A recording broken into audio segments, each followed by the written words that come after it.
여러분 안녕하십니까, 진성호입니다.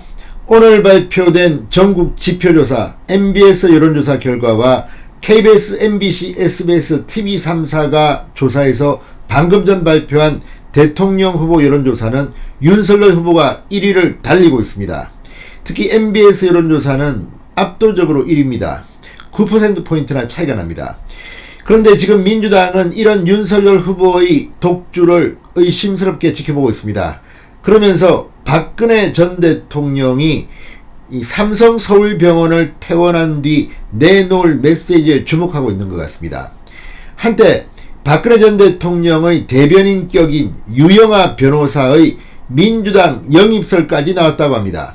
송영길 민주당 대표는 유영하 변호사와는 연세대 동문 1년 선후배 사이라고 알려져 있습니다. 송영길 대표가 유영하 변호사와 지금 소통하는 사이라고 본인이 직접 밝히고 있습니다. 왜 그럴까요? 둘 중 하나입니다. 첫 번째, 박근혜 전 대통령이 지금 삼성병원에 있습니다. 병원의 판단에 따라 언제쯤 퇴원할지 그 시기가 정해집니다. 퇴원을 3월 9일 대통령 선거 전에 하게 되면 퇴원과 함께 메시지를 낼 것으로 보입니다. 그때 윤석열 후보를 지지한다든지 이런 발언을 하게 되면 민주당의 이재명 후보는 이제 끝이다, 이런 초조감의 발로일 수도 있습니다. 반대로 박근혜 전 대통령이 이 특별검사 이 팀에서 최순실 사건을 수사했던 팀장 윤석열 후보를 비판하는 메시지를 낸다면 민주당에서는 정말 바라는 바일 수 있습니다. 그래서 민주당은 이런 공작을 하고 있을 가능성도 배제하기는 힘듭니다. 요즘 송영길 민주당 대표가 하는 발언을 보면 상당히 박근혜 전 대통령에게 공을 들이는 것 같습니다.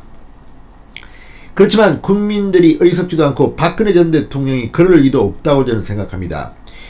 자, 박근혜 전 대통령의 사저 대구 달성군 박근혜 전 대통령이 지역구 의원을 오랫동안 했던 바로 그곳에 사저를 마련했습니다. 그리고 유영하 변호사가 잔금을 다 치렀다고 조선일보가 보도했습니다. 박근혜 전 대통령은 언제쯤 퇴원해서 이 사저에 입주할까요? 대통령 선거 전에 입주하느냐 후에 입주하느냐에 따라 가지고 대통령 선거에 영향을 줄 수도 있습니다.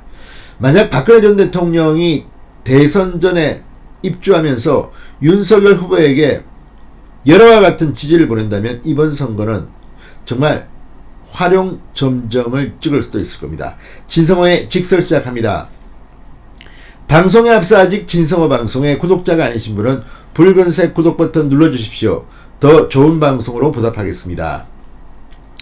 자, 박근혜 전 대통령의 퇴원 메시지가 선거 막판에 변수가 될지도 모른다는 그런 추측이 나오고 있는 가운데 지금 국민의힘이 아니라 더불어민주당 쪽이 촉각을 곤두세우고 있습니다. 자, 민주당 관계자에 따르면 이 송영길 대표 지금 상당히 유영하 변호사와 소통하는 것으로 보입니다. 자, 중앙일보 보도에 따르면 민주당은 연초부터 당내 핫라인을 통해 박근혜 전 대통령의 대국민 메시지를 조율하기 위해 공을 들이고 있다고 합니다. 박근혜 전 대통령에 대한 특별 사면이 발표된 지난해 12월 24일 유영하 변호사를 통해 치료에 전념하고 이런 시일 내에 국민 여러분께 직접 감사 인사를 드릴 수 있도록 하겠다, 이런 예고가 전달된 직후부터 민주당은 박근혜 전 대통령 측과 접촉을 시도했다고 중앙일보는 보도합니다. 총대를 맨 건 송영길 대표, 유영하 변호사와는 1년 연세대 선후배 관계인 게 배경이 됐다고 합니다. 송영길 대표는 중앙일보와의 통화에서 유영하 변호사와는 소통하는 사이다, 최근에도 유영하 변호사가 공개적으로 박근혜 전 대통령을 구속한 것은 문재인 대통령이 아니었다는 점을 분명히 밝힌 점에 대해 감사의 뜻을 따로 전했다고 말했다고 합니다. 송 대표가 나서면서 한때 민주당 안팎에서는 유영하 변호사 영입설까지 돌았다고 중앙일보는 보도했습니다. 참 화가 좀 납니다.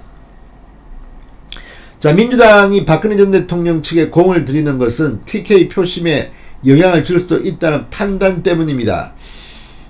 박근혜 전 대통령이 어떤 메시지를 내냐에 따라서 TK에서 표가 갈린다는 건데 이거 언급하기가 참 거시기합니다.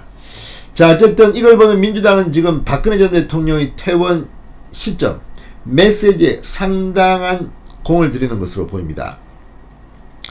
자, 이와 별도로 박근혜 전 대통령의 대구 달성군 사저 지금 완전히 명소가 돼서 많은 사람들이 찾아오고 경찰도 긴장하고 있다고 합니다. 문재인 청와대도 경호 문제로 이곳을 찾았다고 합니다. 자, 조선일보에 따르면 유영하 변호사가 오늘 사저 주인 A씨에게 잔금 22억 원을 지급하고 달성군의 매입금의 11%인 취득세 신고를 마쳤다고 합니다. 이 사저 공시가격은 13억 7,200만원으로 취득 당시 시가 표준액이 9억 원을 초대하는 고급 주택이라고 합니다. 따라서 종부세 과세 건물 대상이라고 합니다. 자, 잔금이 모두 지불된 만큼 박근혜 전 대통령의 이주 절차는 이제 마무리됐습니다. 박근혜 전 대통령 측은 취득세를 4월 18일까지만 납부하면 된다고 합니다. 자, 오늘 대통령 경호처는 대구 달성군 측과 박근혜 전 대통령 경호 관련 안건을 논의하고 사전 답사를 했다고 합니다. 경호처 측은 박근혜 전 대통령이 언제 퇴원할지는 모르지만 경호가 이제 시작됐다고 보면 되고 법적으로는 오늘 3월 경호가 끝난다. 박근혜 전 대통령 요청에 의해 법적으로 5년 더 연장할 수 있다고도 밝혔습니다. 유영하 변호사는 사저를 방문해 건물 내부 도면을 받아갔다고 합니다. 유영하 변호사는 기자들과 만나 박근혜 전 대통령의 퇴원 날짜는 병원에서 정하는 것이다. 대선 이유가 될 수도 있다고 말했습니다. 자, 아무튼 박근혜 전 대통령을 지켜보는 민주당의 속내는 상당히 복잡할 것으로 보입니다. 어쨌든 박근혜 전 대통령 이 삼성서울병원의 판단에 따라 퇴원 일자가 정해지는데 건강이 생각보다는 좀 안 좋은 모양입니다. 좀 연기되고 있습니다. 원래는 지금쯤이면 이제 퇴원했어야 되는데 이달 말이라는 이야기도 있고 4달로 넘어간다는 이야기도 있습니다. 아무튼 박근혜 전 대통령 건강 빨리 회복하시길 빌겠습니다. 진성호의 직설이었습니다. 여러분 감사합니다.